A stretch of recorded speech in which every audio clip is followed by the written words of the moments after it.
बिहार के 18 जिलों के 121 सीटों पर वोटिंग समाप्त हो गई है। 60 से ज़्यादा प्रतिशत वोटिंग आज लोगों ने की और ऐसे में शाम तक जो रुझान आया है वो बता रहा है कि किसके पक्ष में लोगों ने सबसे ज़्यादा वोट किया है। लेकिन इसी बीच एनडीए ने एक बड़ा दावा कर दिया है। जी हाँ, 121 सीट में से 100 से ज़्यादा सीटें एनडीए के खाते में आ रही हैं।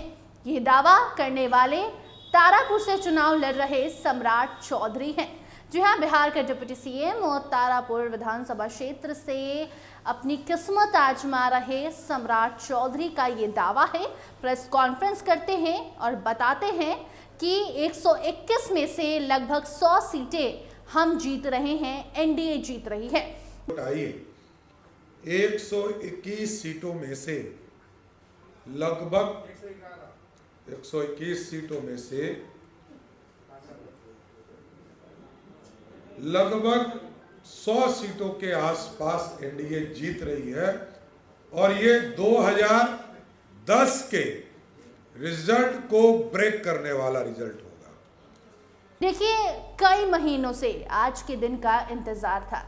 पहले फेज की वोटिंग खत्म हुई और धीरे धीरे जो रुझान सामने आया, शाम होते होते कई सारे लोग उदास भी हो गए तो कई लोग अब जश्न भी मना रहे हैं। हालांकि इस रुझान को हम आखिरी रुझान नहीं मान सकते। आखिरी रुझान तो 14 तारीख को ही आएगा, लेकिन वोटिंग जिस तरीके से लोगों ने की है और शाम तक जो माहौल बना वो बता रहा है कि लोगों ने खूब उत्साह उमंग के साथ इस बार वोट दिया है, अपना मत दिया है। और सिर्फ पुरुष ही नहीं बल्कि महिलाएं भी काफ़ी ज़्यादा एक्टिव नज़र आई हैं। और आपको मालूम है कि महिलाओं का सबसे ज़्यादा वोट अगर किसी को जाता है तो वो नीतीश कुमार को जाता है। और बिहार घूमने के बाद ये मालूम भी पड़ता है कि एक तो 10,000 रुपये जो भेजे गए हैं उसका इम्पैक्ट पड़ा है, और दूसरा कि नीतीश कुमार जो महिलाओं के लिए कई सारी योजनाएं लेकर आते रहते हैं, इसका भी प्रभाव महिलाओं के बीच काफ़ी ज़्यादा है।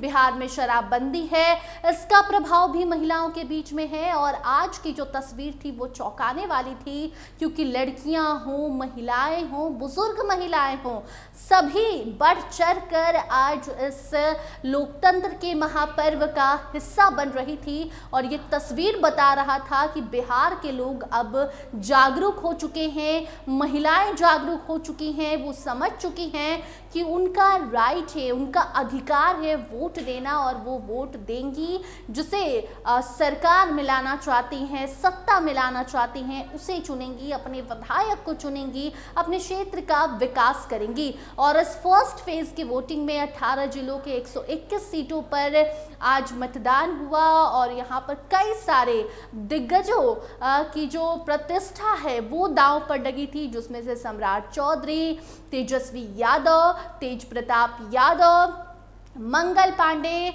सहित कई सारे, डिप्टी सीएम विजय कुमार सिन्हा को ले लीजिए, उनको लेकर भी कई सारी तस्वीरें सामने आई। उनका और राजद एमएलसी का झड़प भी देखने को मिला। मनेर के राजद विधायक भाई वीरेंद्र की भी तस्वीर सामने आई, सुरक्षा कर्मियों से लड़ाई झगड़ा करने लगे।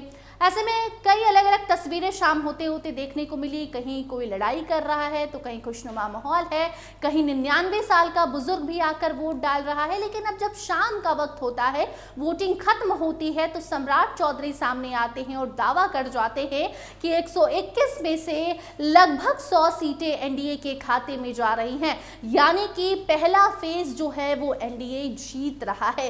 इसका मतलब है कि तेजस्वी को बड़ा झटका लगने वाला है। हालांकि सम्राट चौधरी बस दावा ही कर रहे हैं। तारापुर सम्राट चौधरी के पक्ष में आने वाला है। जो वोटिंग हुई है वो बता रही है, लेकिन और सभी सीटों पर अभी भी कई सारी सीटों पर क्वेश्चन मार्क है।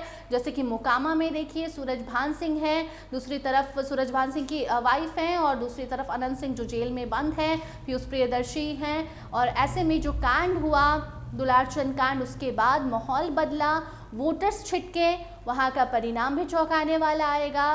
कई सारी ऐसी सीटें हैं जहां पर कई दिग्गज अपनी किस्मत आजमा रहे हैं, प्रतिष्ठा दांव पर लगाए हैं। और इसी बीच सम्राट चौधरी का ये दावा कि हम लगभग 100 सीट जीत रहे हैं, ये बहुत बड़ा बयान माना जा रहा है। बाकी धीरे धीरे तस्वीरें क्लियर होंगी। 11 तारीख को दूसरे फेज की वोटिंग है, उस दिन भी नज़ारा देखने को मिलेगा। आज के मुकाबले दूसरे फेज में लोग कितने एक्टिव रहते हैं वोट को लेकर, ये भी देखना दिलचस्प होगा। और बाकी जैसे जैसे दूसरे फेज की वोटिंग खत्म होगी उसके बाद सब कुछ क्लियर हो जाएगा, पता चल जाएगा कि किसकी सरकार बनने जा रही है। क्या नीतीश कुमार ही रहेंगे, एनडीए सरकार ही रहेगी, या कुछ बड़ा बदलाव होगा। बाकी आप अपने क्षेत्र को लेकर क्या कुछ सोचते हैं, आपने वोट किया, आपने किस मुद्दे पर वोट किया, आपको क्या लगता है किसके पक्ष में परिणाम जाएगा, कमेंट सेक्शन में ज़रूर बताइएगा। अन्य अपडेट्स के लिए देखते रहिए स्टार टीवी बिहार। धन्यवाद।